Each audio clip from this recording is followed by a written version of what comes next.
ঠিক 2 দিন আগে গাইডলাইন টু জার্মানি ফেসবুক পেজে আমি একটা ভিডিও আপলোড করেছিলাম। সেই ভিডিও টপিক ছিল জার্মানি একটা স্পেশাল স্টাডি সিস্টেম যার নাম হচ্ছে আউসবিল্ডুং, এবং এই আউসবিল্ডুং কিভাবে আমাদের বাংলাদেশি স্টুডেন্টসদের জন্য একটা লাইফ চেঞ্জিং ব্যাপার হতে পারে। এবং সেই ভিডিওতে আমি বলেছিলাম আপনারা যদি এই আউসবিল্ডুং নিয়ে জার্মানিতে আসতে চান তাহলে অন্যতম সুবিধা হচ্ছে যে এই সিস্টেমে আসার জন্য আপনার খুব বেশি টাকা খরচ হবে না, আপনাকে 15 থেকে 16 লক্ষ টাকা ব্লকড অ্যাকাউন্ট করতে হবে না। অন দ্য আদার হ্যান্ড আপনি যখন জার্মানিতে আউসবিল্ডুং করবেন, একদিকে হচ্ছে আপনি একটা পড়াশোনা করছেন, শিখছেন, অন্যদিকে হচ্ছে আপনি একদম প্রথম মাস থেকেই যে কোম্পানিতে আপনি আউসবিল্ডুং করবেন সেই কোম্পানি থেকে আপনি একটা স্যালারি পাবেন। So it's a huge opportunities আমি মনে করি। সেই ভিডিওটা গত 2 দিন আপনারা মোটামুটি 4 লক্ষ মানুষ দেখেছেন, এবং আপনারা অনেকেই অনেক কমেন্টস করেছেন, আমাদেরকে মেসেজে অনেক রকমের প্রশ্ন করেছেন। আমরা চেষ্টা করেছি সকল প্রশ্নের আনসার করা। আপনাদের কমেন্ট বা প্রশ্নের মধ্যে, মেসেজের মধ্যে আপনারা যে বিষয়টা সম্পর্কে সবচেয়ে বেশি জানতে চেয়েছেন যে ভাইয়া এই যে আউসবিল্ডুং যে সিস্টেমটার কথা বলছি, এই আউসবিল্ডুং নিয়ে বাংলাদেশ থেকে জার্মানিতে আসতে হলে সত্যিকার অর্থে কত টাকা খরচ হবে। আজকের এই ভিডিওতে আমি আপনাদেরকে একটু বুঝিয়ে বলার চেষ্টা করব যে আসলেই আপনি যদি বাংলাদেশ থেকে জার্মানিতে আউসবিল্ডুং নিয়ে আসতে চান, জার্মানিতে এসে আউসবিল্ডুং শেষ করে আপনি যদি জার্মানিতে একটা সেটেল লাইফ চান, সেক্ষেত্রে আপনার কত টাকা খরচ হতে পারে, কত টাকা খরচ করে আপনি একদম জার্মানির ফ্লাইটে উঠতে পারবেন, সেই বিষয়টা আমি একদম খুঁটিনাটি বলা আপনাদেরকে চেষ্টা করব। এই ভিডিওটাকে আমি 2 ভাগে ভাগ করব।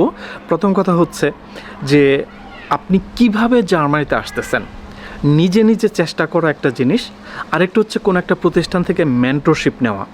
যেহেতু আউসবিল্ডিং অ্যাপ্লিকেশন প্রসেসটা একদম স্ট্রেট ফরওয়ার্ড না, একটু কমপ্লিকেসি তো আছে। অনেকেই নিজে নিজে চেষ্টা করে আসতে পারে, আবার অনেকের মেন্টরশিপের প্রয়োজন হয়, হেল্পের প্রয়োজন হয়। সো আমি 2টা ওয়েতেই আপনাদেরকে দেখানোর চেষ্টা করব যে আপনার কত টাকা খরচ হতে পারে। আপনি যখন জার্মানিতে আউসবিল্ডিং করার কথা চিন্তা করবেন, প্রথম যে জিনিসটা আপনার মাথায় আসবে বা সবচাইতে বড় যে খরচের জায়গাটা, সেটা হচ্ছে জার্মান ভাষা শেখা। বিকজ আপনি যদি জার্মানিতে ভোকেশনাল ট্রেনিং বা এই আউসবিল্ডিং করেন তাহলে আপনাকে B2 লেভেল পর্যন্ত জার্মান ভাষা শিখতে হবে প্রথমে। এখন এই যে B2 লেভেল পর্যন্ত জার্মান ভাষা শেখা, এইটা শিখতে আপনার কত টাকা খরচ হতে পারে, সেটা হচ্ছে আপনার সবচেয়ে বড় খরচ। আমি যদি বাংলাদেশের কথা বলি, জার্মান ভাষা শেখার জন্য বাংলাদেশে সর্বজন স্বীকৃত প্রতিষ্ঠান হচ্ছে বা সবচাইতে ভালো প্রতিষ্ঠান হচ্ছে ঢাকার গোয়েতে ইনস্টিটিউট, যেটা হচ্ছে অফিসিয়ালি জার্মান কালচারাল সেন্টার। তো আপনি যদি সেই জার্মান কালচারাল সেন্টারে জার্মান ভাষার A1 লেভেল থেকে B2 লেভেল পর্যন্ত ভাষা শিখেন, আপনাকে ইন টোটাল মানে অলমোস্ট 1,10,000 টাকা আপনাকে খরচ করতে হবে, প্লাস মাইনাস 1,10,000 টাকা। এটা হচ্ছে আপনার সবচেয়ে বড় খরচ, ঠিক আছে, যেটা আপনি একবারে দিতে হবে না, আপনাকে ধাপে ধাপে প্রত্যেকটা লেভেল যখন আপনি শিখবেন, A1 লেভেল যখন শিখবেন তখন A1 লেভেলে কোর্স ফি, A2 লেভেল যখন শিখবেন তখন A2 লেভেলে কোর্স ফি, এভাবে আপনাকে ধাপে ধাপে টাকাটা পে করতে হবে। সো 4টা লেভেল আপনি শিখবেন, 1,10,000 টাকার মতো আপনার খরচ হবে। এখন আপনি ধরেন A1 থেকে B2 লেভেল পর্যন্ত জার্মান ভাষা শেখা শেষ করেছেন, এখন হচ্ছে আপনার জার্মান সার্টিফিকেট অর্জনের সময়। তো আপনি কি করবেন, গোয়েতে ইনস্টিটিউটে, বাংলাদেশে একমাত্র গোয়েতে ইনস্টিটিউটে জার্মান ল্যাঙ্গুয়েজের এক্সাম দেওয়া যায়। সো আপনি গোয়েতে ইনস্টিটিউটে B2 লেভেলের এক্সাম দেবেন। সেখানে ধরেন আমি হিসাবের সুবিধার্থে ধরে নিচ্ছি যে আপনার 20,000 টাকা খরচ হবে আপনি যদি একবারে এক্সাম দিয়ে পাশ করেন। এখন কোনো স্টুডেন্ট যদি একবারে পাস না করেন, সেটা হচ্ছে আপনার ব্যাপার। আপনি যদি ভালো স্টুডেন্ট হন, যদি আপনি পড়ুয়া স্টুডেন্ট হন, আপনি যদি ডেডিকেশনের সাথে পড়াশোনা করেন, আপনি একবারেই পাস করবেন। সো আমি একবার পাশের হিসাব করব এখানে। সো ধরে নিচ্ছি সেটা হচ্ছে 20,000 টাকা। সো ল্যাঙ্গুয়েজ শেখা এবং সার্টিফিকেট অর্জন করা, এই 2টা মিলে কিন্তু আপনি 1,30,000 টাকা এইটা আপনার খরচ হবে। তারপরের যে খরচটা, সেটা হচ্ছে অ্যাকচুয়ালি আপনার যে প্রসেসিং আছে, সেই প্রসেসিং বা মানে জাস্ট প্রিপারেশনের কিছু খরচ। যেমন প্রথম কথা হচ্ছে যে আপনার একটা পাসপোর্ট তৈরি করতে হবে, তাই না? আমি ধরে নিচ্ছি আপনার পাসপোর্ট করার জন্য বাংলাদেশে 10,000 টাকা খরচ হতে পারে। সো আপনি 10,000 টাকা খরচ করলেন, তাহলে কত হলো টোটাল? 1,40,000 টাকা।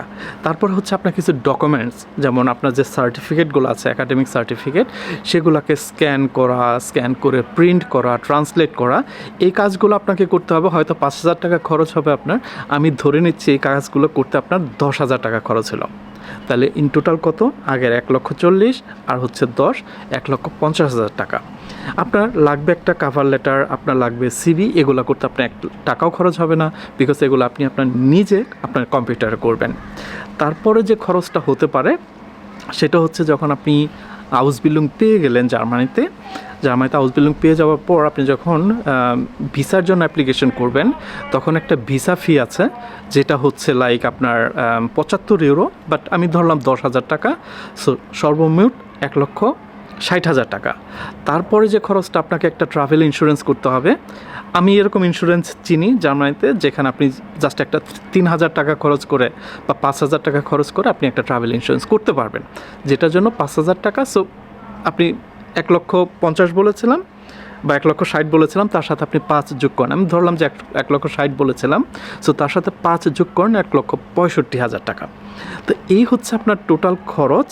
এবং এখন আপনি জার্মান ভিসা পেয়ে গেছেন, আপনাকে যেটা করতে হবে যে প্লেনের টিকিট কিনতে হবে। যেহেতু আমি বলেছিলাম যে আপনি কত টাকা খরচ করে জার্মানির উদ্দেশ্যে প্লেনে উঠতে পারবেন সেই টাকা, সো আপনাকে প্লেনের টিকিট কিনতে হবে। ধরেন যে আপনি সেখানে 80,000 টাকা বা 90,000 টাকা সেখানে আপনাকে খরচ করতে হবে। এখন যদি আমি টোটাল টাকাটাকে সাম আপ করি, একসাথে করি, তাহলে কিন্তু আপনার টোটাল হবে 2,50,000 টাকা।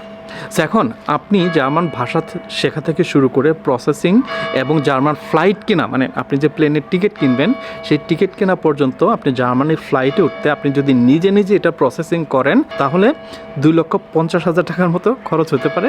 কারোর কিছু টাকা কম বা কিছু টাকা বেশি, 2,50,000, কিন্তু সেটা কিন্তু 15 লক্ষ বা 20 লক্ষ না, তাই না? এইটা হচ্ছে যদি আপনি টোটাল প্রসেসিংটা নিজে নিজে করেন তাহলে। এখন আমি আগেই বলেছি যে কিছু মানুষ আছে যাদের হেল্প লাগে, যেমন একজন মেন্টর লাগে।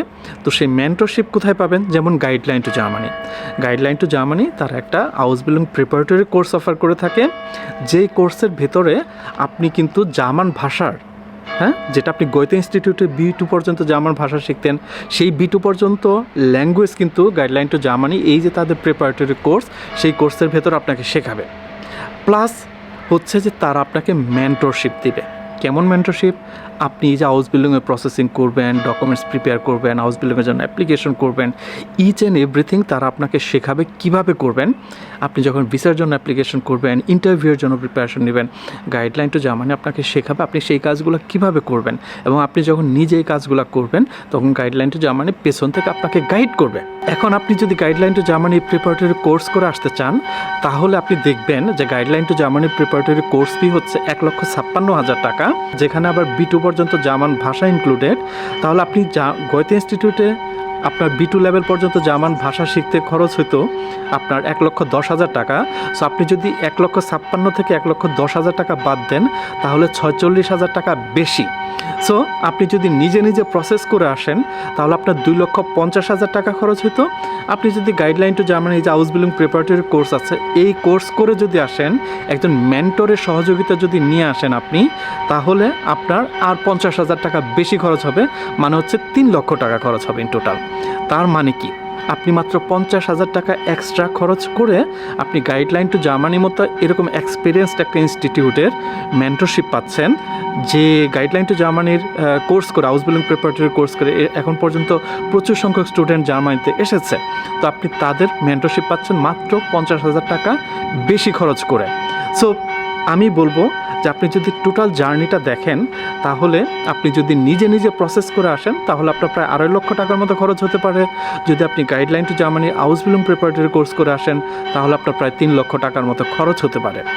কিন্তু আপনি যদি এভাবে চিন্তা করেন যে 3 লক্ষ টাকা খরচ করে আপনি জার্মানির মতো একটা দেশে আসতে পারছেন, এখানে এসে পড়াশোনা করতে পারছেন, পড়াশোনা শেষ করে এখানে আপনি একটা স্থায়ী জব করতে পারছেন, স্থায়ীভাবে বসবাস করতে পারছেন, তো is not it life changing opportunities? এত বড় অপরচুনিটিসের জায়গায় আপনার 3 লক্ষ টাকা কি আসলেই কোনো টাকা? আপনারা অনেকেই বলতে পারেন, ভাইয়া আমার 3 লক্ষ টাকা নাই। ভাই, মানে আপনি যদি ইউরোপে আসতে চান, আপনাকে মিনিমাম তো একটা টাকার অ্যামাউন্ট চিন্তা করতেই হবে। আপনি ফ্রিতে তো আপনি কোথাও যাইতেই পারবেন না, আপনি ঢাকা থেকে টাঙ্গাইলেও ফ্রিতে যাইতে পারবেন না, তাই না? সো আপনাকে ওইভাবে চিন্তা করতে হবে যে আপনি কত বড় মানে সুযোগটা নিচ্ছেন, কত বড় অপরচুনিটিস আপনি ক্যাচ করতেছেন, সেই অপরচুনিটিসের বিনিময়ে বা এগেইনস্ট আপনার আসলে কত টাকা খরচ হচ্ছে। আমি মনে করি একজন স্টুডেন্ট যদি সে পরিশ্রমী হয়ে থাকে, ধৈর্যশীল হয়ে থাকে, ডেডিকেটেড হয়ে থাকে, কনসিস্টেন্টলি যদি পড়াশোনা করতে পারে, তাহলে সে 2.5 থেকে 3 লক্ষ টাকা খরচ করে অনায়াসে বাংলাদেশ থেকে সে জার্মানির ফ্লাইটে উঠতে পারবে আউসবিল্ডিং নিয়ে। আই হোপ যে আপনারা ক্লিয়ার একটা আইডিয়া পেয়েছেন, এবং গাইডলাইন টু জার্মানির আউসবিল্ডিং প্রিপারেটরি কোর্সের কথা বলেছি। তাদের এই কোর্সের নেক্সট ব্যাচ শুরু হবে অগাস্ট মাসে 1 তারিখ থেকে। আপনারা যারা আগ্রহী স্টুডেন্ট আছেন অবশ্যই জুলাই মাসে 25 তারিখের মধ্যে সেই কোর্সের রেজিস্ট্রেশন করবেন। ভালো থাকবেন সবাই, পরে ভিডিওতে কথা বলব। টিল দেন, আল্লাহ হাফেজ।